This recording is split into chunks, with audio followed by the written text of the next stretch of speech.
Gamescom 2019 is here, and we've got a ton of new stuff to cover. Hi folks, it's Falcon, and today on gameranx, the new games of Gamescom 2019. Now, as a quick disclaimer, I am having some audio issues. Big apologies on that, but we really want to get a video out. There's some pretty great stuff to see, so let's get on with it.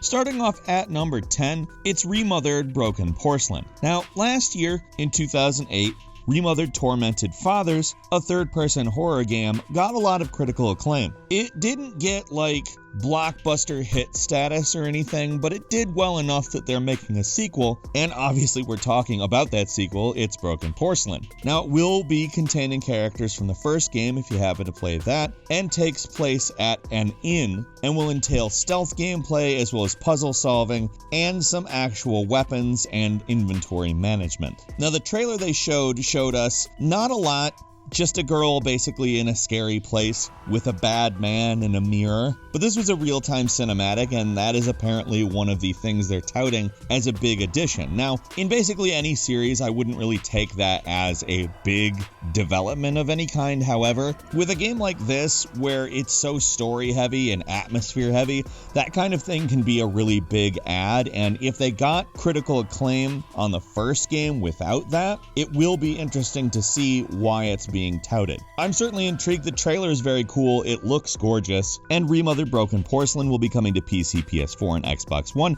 in the summer of 2020. Moving on to number 9, Rockfish Games came up with Everspace, but this time around they're doing something a little bit different. Everspace 2 is going to completely drop all of the roguelike elements with the intent of making a full open world game with an actual complete full-on narrative. Now, the thing that they're promising here is still RPG style progression if that's what you're interested in, and I like that idea, but I'm sure fans of the first may not be super excited about this change. That said, it looks good. Just based off of my impressions from what we saw at Gamescom, I'm interested, honestly. They are crowdfunding it. There's not only going to be a Kickstarter, but they're also doing Steam Early Access in the second half of 2020, and then they'll be doing a full release plus a console release in 2021. If you're interested, that Kickstarter is going to be starting on September 9th, and Everspace 2 is something we will be looking forward to with a pretty large amount of interest. Moving on to number 8, Metro Exodus: The Two Kernels is an expansion for Metro Exodus that just came out. They dropped it like a Beyonce album, which is great. Now, the downside is that it's 3 to 4 hours, but the upside is that it's not expensive, it's $7.99 on Steam, and apparently it's some of the best content that the overall package has to offer. I have not been able to personally play it yet, however, I look forward to it with great interest on account. Basically, people seem to be receiving this very well. A lot of people have commented positively, I'm speaking, that it is claustrophobic and that this contributes to a really great atmosphere. And for me, that sounds great on account some of the best stuff in the main game is when you're sort of railed onto something and they've curated exactly what's going to happen a little bit. And there's also a new weapon in the flamethrower. Metro Exodus: The Two Kernels is out now on PC, PS4, and Xbox One, and I can't wait to play it. Moving on to number 7, Ghostrunner is a game that I am just absolutely beyond excited for, because let's say you like Dishonored a lot, and you also like Mirror's Edge a lot. Well, Ghostrunner is literally a game that is for you, and it's also set in a cyberpunk city. It's almost like somebody was like, hey Falcon, what kind of game would you like? What do you think are some underappreciated things that we could combine into one big awesome thing? Yeah, the answer is sliding around, wall jumping, and doing parkour while having powers and stealth in a manner that reminds me of Dishonored. I cannot wait to play this game. It is so exciting to look at. Ghostrunner is going to be hitting 2020 on PC, PS4, Switch, and Xbox One in 2020.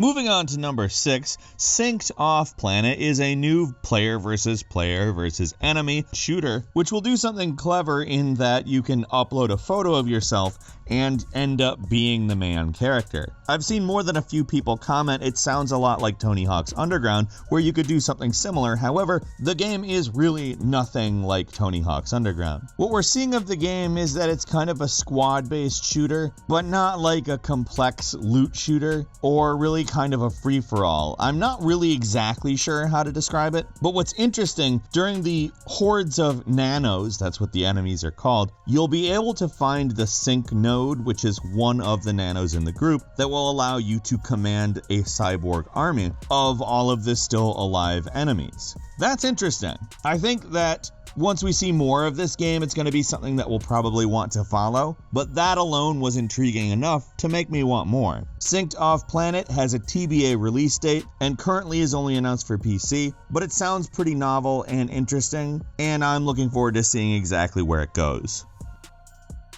Moving on to number 5, Kerbal Space Program is getting a sequel. For all the fans of the original, of course, that's a big deal. Kerbal Space Program is absurd, and while we didn't really get a huge amount of information, the trailer we've been shown shows a massive upgrade in graphics. I doubt that it's an actual gameplay thing, but frankly, I'm going to go ahead and say I'm not 100% sure that's important. Kerbal Space Program could look like crap and still be fun. However, if this is what the game looks like, I'm quite excited. For those unfamiliar, Kerbal Space Program is a sandbox space game. It is being developed by a new developer. However, it also doesn't necessarily look as though we really have any ability to tell exactly how much that will impact the game. This was kind of a cinematic trailer and it was cool looking, but keeping in mind that it is a fairly limited amount of information we have on this, I'm just excited to see if it actually comes out as good as it can be. That's coming to PC, PS4, and Xbox One, TBA release date. Moving on to number 4, Little Nightmares 2 is coming. Now, I'm actually not terribly familiar with the first game in this series. However, what I did see of it was intriguing. I'm actually particularly excited just by the idea of a sort of dark platformer that gives us quote-unquote kitchen utensil weapons with the kind of aesthetic that it's giving us. It really looks interesting to me, and I'd be really interested to play the first just based off the trailer for the second. I like platformers, I like creepy stuff. However, we don't have a heck of a lot of information other than what you might find on Little Nightmares, which is a creepy platformer that I am probably going to play just based off of this trailer. Little Nightmares 2 is coming to PC, PS4, Switch, and Xbox One in 2020. Number 3, THQ Nordic is actually bringing back the helicopter sim Comanche, which is something I actually remember from a very long time ago. They're not like particularly detailed games, although they were a lot of fun way back in the early 90s. It was a voxel-based game, and really all we saw was that there would be quite a bit of stuff as far as combat, and frankly, it looks gorgeous. I like the idea that we're going to be playing as helicopters, as drones, as a lot of different things, and it looks very arcade-oriented from the trailer. That to me is a good indicator, because remembering the original way back in the day, I had a lot of fun with it for that specific reason. It is going to be being released early access on PC in early 2020. Moving on to number 2 is a really interesting game from Sega that looks to be trying to challenge Civilization. Now, the actual developer is Amplitude Studios, but Sega has them creating a 4X, and it looks like we're going to be seeing some new ideas, which include culture merging. I'm sure that's going to cause some controversy at some point. However, it does look like a lot of different ideas, and it also has a different look to it. It's kind of a surrealist looking game. Not in the sense that it's absurd looking or completely impossible, but there's something hyper real and yet cartoony almost about it. The colors are gorgeous in this game, and the idea of sort of mixing and matching, as well as giving us turn-based battles that actually seem very much XCOM oriented, and I think that that's a perfect inspiration for something like this. I'm super interested in Humankind. I will absolutely be playing it when it releases on PC at a date that is to be determined.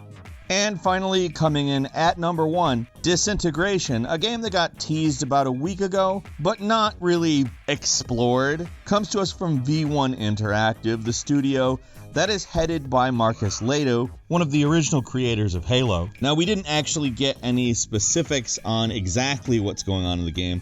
We got a couple of storyline-ish elements, but the main takeaway was that there will be both a campaign and multiplayer, and let's be honest, it's definitely going for a Halo feel, and as far as I'm concerned, if that's what they're doing, that's what they should be doing. I personally can't wait to see more of this game, specifically this game in action, in some unedited, just plain old gameplay, but until then, I think we're actually sitting pretty well with what we have. It's definitely interesting, it's cool looking, the reputation alone brings us to care about it, and it is apparently coming to PC, PS4, and Xbox One in 2020.